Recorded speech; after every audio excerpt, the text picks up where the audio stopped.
Parang iniinsulto o minamaliit nitong si JJ Redick itong si Anthony Edwards sa playoffs. Ang inahabol kasi nitong si Edwards itong si LBJ, pero itong si JJ Redick sinabi na itong si Bronny James yung magiging stopper nitong si Anthony Edwards sa mangyayaring serye nila.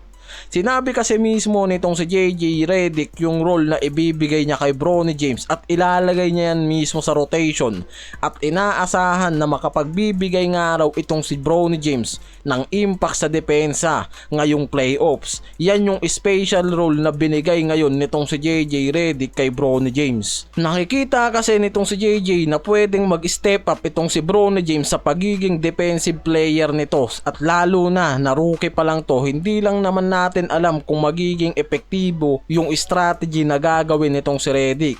Lalo ang pinalalabas nga nito itong mismong si Bronny James yung magiging stopper nila para dito kay Anthony Edwards. Si Bronny James kasi nag-average lang yan ng 4 points, 3 rebounds, 6 assists at 4 steals sa game. Tapos binigyan pa yan ng grade ni JJ Redick na A+.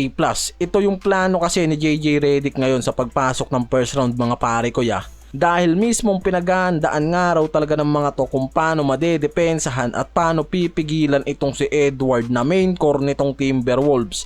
At talagang mabigat nga raw yung role na binigay dito kay Bronny James pero malaking insulto yan para dito kay Anthony Edwards, dahil sa interview nito ang gusto nitong makatapat si LBJ ng 1-on-1 sa loob ng court. Pero itong si JJ Redick sinasabi na itong si Bronny James ang inihahanda niya para maging stopper mismo nitong si Edwards sa playoffs. Hindi natin alam kung ano talaga yung pinaplano nitong si Redick dahil sa biglaan nitong pagbabalik kay Bronny James sa rotation, at sa mismong playoffs pa niya yan ginawa. Kaya talagang magtataka ka sa strategy na binukas nitong si JJ Redick para kay Bronny James, dahil kung iisipin sobrang layo talaga ng agwat ng dalawang player na to kung ito nga si Bronny James yung gagamitin niyang stopper para kay Edwards. Dahil kung ikukumpara natin rookie lang naman tong si Bronny James at sobrang bagsak yung averaging nito, pero ang nakikita nga raw kasi dito ni JJ Redick magiging malaki yung impact nitong si Bronny James sa pagiging defensive player, na mismong dahilan din kung bakit niya binigyan ng mabigat na role yan ngayon. Ang Lakers ngayon mas nagpo-focus nga raw pagdating sa depensa, dahil yan yung nakikita mismo ng mga to na magiging susi nila sa serye kontra sa Minnesota Timberwolves. Si JJ Redick kasi mismo yung gumawa ng creative strat sa pamamagitan nga nitong si Bronny James at Shake Milton sa court. Yan yung dalawang player na gagamitin nitong si Redick na scout team na gagayahin o sasabayan nga raw yung estilo sa paglalaro nitong si Edward. Meaning na ito yung challenge mismo na binigay ni JJ Redick kay Bronny na magiging stopper nitong si Edward. Hindi lang natin alam pero mukhang magiging mahirap talaga yung sugal na ginawa nitong si Redick.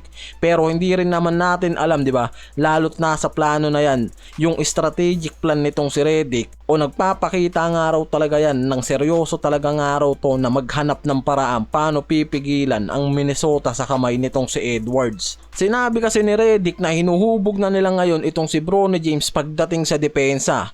At tinanggap nga raw talaga mismo nito yung challenge na binigay sa kanya nitong si JJ. Athleticism at kakayahang gayahin ang explosive na estilo ni Edwards. Yan mismo dapat nga raw nating makita kung magiging effective yung plano na yan ni JJ Redick. Dahil malaking sugal nga raw yan, mga pare koy. Kung sakali lang na hindi kayanin nitong si Bronny na depensahan itong si Edward na superstar, panigurado ako na merong plan B yan si JJ Redick. Dahil marami namang defensive player ang Lakers katulad nila Bando, DFS at itong si Jordan Goodwin, pero ang nakakapagtaka dito si Bronny James yung tinalaga niya dyan, na isa yan sa magiging plano nila na gamitin lang itong si Bronny James para mapagod mismo ang superstar ni si Edward at saka magkaroon ng kapalit katulad nila Bando na kukuha na sa depensa dito kay Edward.